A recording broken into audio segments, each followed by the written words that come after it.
목사의 아침 묵상 2024년 7월 29일 월요일 아침입니다. 오늘은 마가복음 8장 1절로 10절 말씀을 통해서 긍휼의 마음으로 이런 제목으로 말씀 묵상의 은혜를 나누겠습니다. 어제는 42년 목회의 퇴임을 축복하는 자리에 갔습니다. 화려함의 자리에는 많은 사람이 가기에 제가 갈 이유는 없습니다. 제가 찾아간 이유는 그곳에 42년을 하나님의 부르심에 순종해서 달려간 소중한 종을 사람들이 찾아주지 않고 주님만 계시기에 아내와 함께 달려갔습니다. 주보의 첫 페이지 제목이 이체로 왔습니다.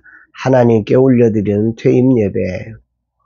42년 목회의 마지막 설교는 시편 4편을 통해 나를 편안히 살게 하시는 이는 오직 여호와라고 외치셨습니다.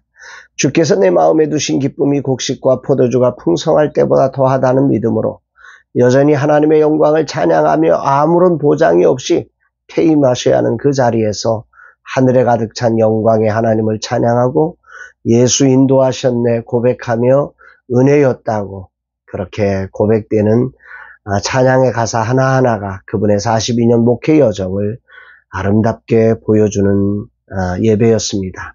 주님 축복하옵소서 고백합니다. 금주는 7월의 마무리와 8월의 시작이 있는 주간이며 부대표가 한 주간 휴가의 시간을 가집니다. 개인적으로는 중보기도 세미나 교재를 완성해야 하는 한 주간입니다. 최종 마무리해서 다시 보면 수정할 것이 계속 나와서 자꾸 미뤄졌는데 이젠 더 이상 미룰 수 없는 최종 시한입니다. 주님 인도하여 주옵소서 고백합니다. 날 주님은 어떤 말씀으로 인도하실까? 본문에는 오병이어의 기적과 유사한 칠병이어의 기적이 기록되어 있습니다. 여기서 주목되는 구절이 나옵니다. 1절, 2절 그 무렵에 또 큰 무리가 있어 먹을 것이 없는지라 예수께서 제자들을 불러 이르시되 내가 무리를 불쌍히 여겨노라. 그들이 나와 함께 있은지 이미 사흘이 지났으나 먹을 것이 없도다. 그들이 나와 함께 있은지 사흘이나 지났다. 대체적인 신학자들의 의견은 문맥상 이 기적이 이방인 지역에서 벌어진 사건이라고 말하고 있습니다. 오병이어의 기적이 유대인들을 위한 기적이라면 이 칠병이어의 기적은 이방인들을 위한 기적이었다라고 하는 거죠. 그런데 이 칠병이어가 있는 이 자리에 주목되는 것은 3일간이나 계속돼서 사역이 진행되었다는 거죠. 조명이 없는 시대였지 않습니까? 그러니까 분명 밤에는 사역을 할 수 없었을 것입니다. 그렇다면 사흘간 함께 있었다는 것은 많은 사람이 저녁에 집이나 근처 어디에서 잠을 자고는 아침이면 또 나와서 사흘간 연속 집회에 참여한 것으로 볼 수 있습니다. 문제는 이 장소의 특성이죠. 4절 제자들이 대답하되 이 광야 어디서 떡으로도 이 사람들로 배부르게 할 수 있으리까? 이 광야 어디서? 여기 광야라는 단어는 헬라어로 에레모라고 하는 단어인데요. 이 광야 사막을 뜻합니다. 사람이 많이 살지 않는 황량한 지역을 의미합니다. 지금의 환경으로 살펴본다면 식량을 구하기 어려운 장소예요. 사람들이 모이기 힘든 곳, 생존이 쉽지 않은 곳, 이렇게 정의할 수 있을 것입니다. 그런 곳에 3일이나 연속된 집회가 이루어지고 그곳에서 굶주린 사람들의 상황을 주님이 보시고 아셨다는 사실, 이런 장소에서 말씀을 전하는데 3일간이나 배가 고픔에도 영적인 체험에 만족하며 정말로 여전히 더 듣고 싶어서 막 들으려 하고 있는 이들의 무리들의 이 간절한 마음, 그리고 그걸 또 아시면서 그들을 긍휼의 마음으로 말씀을 가르칠 뿐 아니라 그들의 육체적인 기지 날까 염려하며 대안을 찾고 계신 예수님의 모습이 오늘 아침에 큰 울림을 줍니다. 말씀을 전하시던 예수님이 이들을 바라보시며 하시는 말씀 3절 만일 내가 그들을 굶겨 집으로 보내면 길에서 기진하리라. 그 중에는 멀리서 온 사람들도 있느니라. 주님은 아셨어요. 그들 중 멀리서 온 이들도 있고 그대로 가면 기진할 것을 아셨다는 거지요.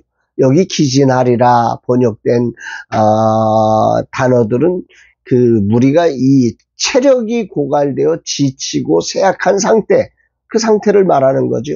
이런 상황을 주님이 아시고 그들을 위한 배려의 마음으로 음식을 챙겨주시기를 주님이 원하셨다는 것입니다. 이런 주님의 마음이 참 감동이지요. 장소적으로도 시간적으로도 광야에서 사흘이라는 시간은 대안을 찾을 수 없는 시간입니다. 주님은 그들을 그런데 굶겨 집으로 보낼 수 없다는 그 간절함에 너희에게 떡이 몇 개나 있느냐 물으십니다. 5절 예수께서 물으시되 너희에게 떡이 몇 개나 있느냐 이르되 7이로소이다 하거늘, 여기서 제자들이 말한 떡 7이 무리에게서 나온 거냐 아니면 제자들의 것이었느냐를 유추해보면 오병이어의 기적은 한 소년이 내놓은 도시락이라면 여기서 내놓은 떡은 제자들이 먹을 떡을 내놓은 것으로 문맥상 해석될 수 있습니다. 예수님께서 기적을 행하시기 전에 제자들에게 떡을 가져오게 하신 것은 그들이 예수님의 사역에 적극적으로 참여하며 그분의 능력을 체험하게 하시려는 의도가 담긴 질문인 거지요. 제자들은 자신들이 가진 떡 7개를 예수님께 내어놓음으로써 4,000명을 먹이시는 놀라운 기적에 참여하고 그들 스스로가 주인공이 됩니다. 이 사건은 신학적으로 예수 그리스도께서 유대인뿐만 아니라 이방인의 하나님이심을 선언하며 유대인에게만 기적을 행하시는 게 아니라 이방인에게도 기적을 행하시는 분이시라는 아주 중요한 선포의 사건이 됩니다. 오늘 주님은 내게 무엇을 말씀하시는가? 주님의 무리를 향한 긍휼의 마음, 광야의 사흘이나 말씀을 듣기에 열정으로 주님을 따르고 있는 무리의 열심들, 이방인들의 그 사모하는 심령들, 그리고 제자들의 작은 헌신과 주님의 큰 능력을 베푸신 공급하심, 이런 것들이 오늘 본문에는 기록되어져 있습니다. 이중 무리를 향한 긍휼의 마음과 자신을 따르는 무리를 제자들을 참여시켜 헌신하게 하시며 큰 능력을 베푸시는 주님을 봅니다. 긍휼의 마음이 기적을 이루는 동기가 되셨던 주님을 본받아 오늘이라는 시간 내게 영혼을 향한 긍휼의 마음이 있기를 기도합니다. 상황적으로 긍휼의 마음을 가질 수 없는 형편이지만 주님을 신뢰하며 나도 오늘 긍휼의 마음으로 내게 붙여준 소중한 사람들을 돌아보는 날 되기를 결단합니다. 순종의 헌신을 할 수 있기를 기도하며 결단합니다. 주님, 이 하루 주님을 따르는 자들을 불쌍히 여기시며 그냥 돌려보내지 않으시는 주님을 찬양합니다. 그들이 유대인이건 이방인이건 상관없이 모두에게 긍휼의 마음으로 기적을 이루신 주님을 찬양합니다. 저도 주님이 이 긍휼의 마음을 품고 주님이 주신 마음에 순종되어 헌신하여 주님의 기적에 참여하는 자 되게 하옵소서.